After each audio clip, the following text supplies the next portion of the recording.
All right, in this video today, we're going to be talking about 3 mistakes that I see people do all the time when they are regripping their own golf clubs. Let's go.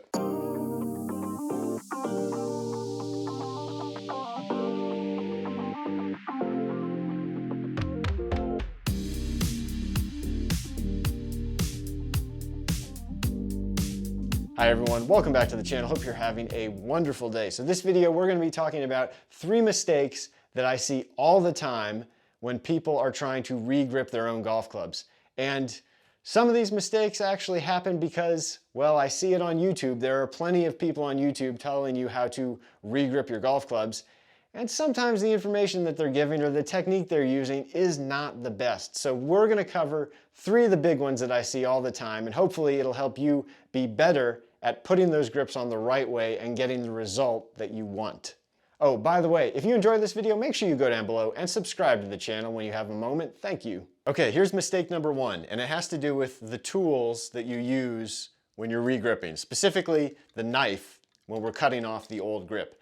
And I hate to say it, but this is one I see all the time on YouTube, people using this, a standard utility knife with a standard utility knife blade.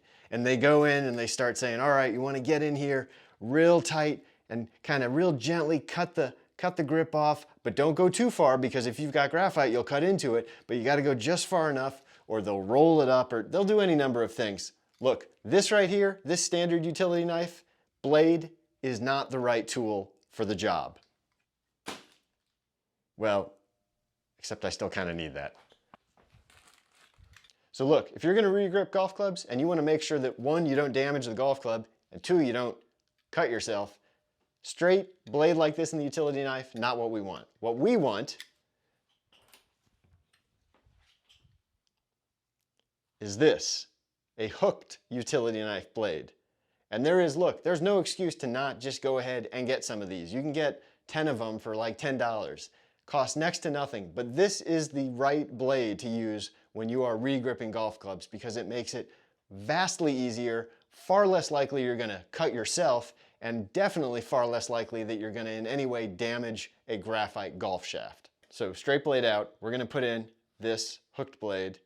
So with the hooked blade, we just hook it underneath the grip, and then at that point, we can just push away from our body, or pull away from our body,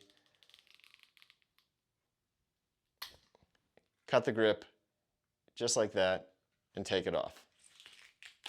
Now the other thing to be aware of, even though we're using this hook blade, you can still, if you aren't paying attention, dig into a graphite shaft. So if you are cutting grips off graphite, you want to make sure that you're not digging too far down, keeping the blade at a more upright angle. All right, mistake number 2. I see this one all the time. A lot of people like these Golf Pride Align grips, or Lampkin makes one called the Calibrate. You know, it's got a little reminder running down the back, supposed to help you kind of know where the club head is during the swing. They cost, I mean, they're pretty expensive. This is probably one of the most expensive grips you can get. So if you're going to put these on, you really want them on correctly.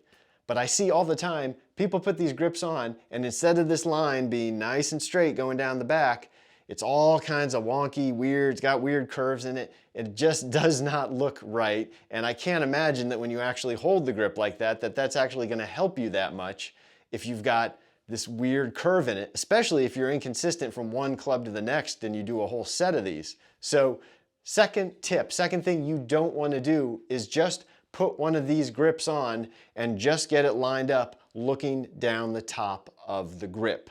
All right, so if we're going to put one of these grips on, here's what you're going to want to do.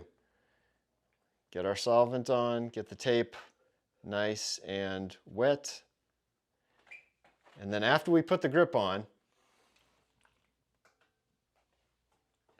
we want to go ahead, not only check the top and make sure everything's lined up correctly and that the tip down here and the butt down here are in a nice straight line, but we're also going to flip it around and make sure that the back of it with this ridge, with this reminder, is also in a straight line. Again, if you're not paying attention, I see it all the time, and you get something that looks like this. But you can see right here, it's got a big old curve in it, right? But if you're just looking at it from this side, you might not necessarily see it because the tip and the butt are still in line, but the middle isn't. You got to flip it over. You got to actually see, is it got this little curve in it? That's no good. So we want to make sure we straighten it out, get it all in a nice straight line so that we're really taking advantage of this align, of this reminder technology that you're paying for in this grip. All right, mistake number 3, I see it all the time when people are installing grips. Sometimes they start out this way, sometimes they end up doing it when they start to get a little flustered if they're worried that the grip isn't going on far enough.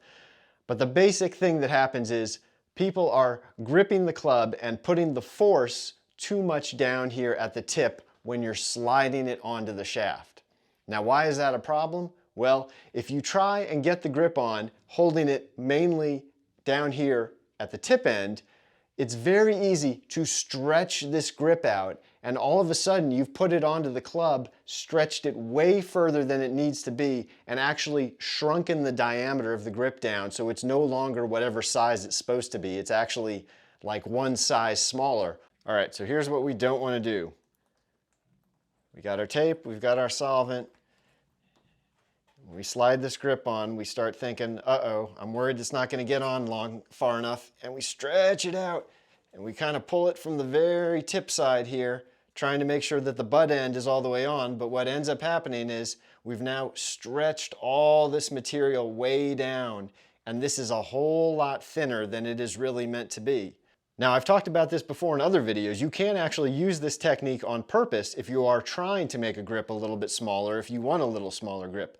But if you're not trying to and you want that grip to feel like it's supposed to feel, then you never want to be stretching it out so much, because now when you put your hands on this grip, it just feels a whole lot smaller than it should. All right, so here's how we want our hands to look when we're actually installing the grip.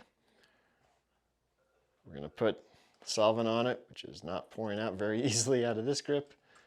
We'll do a little more solvent. All right.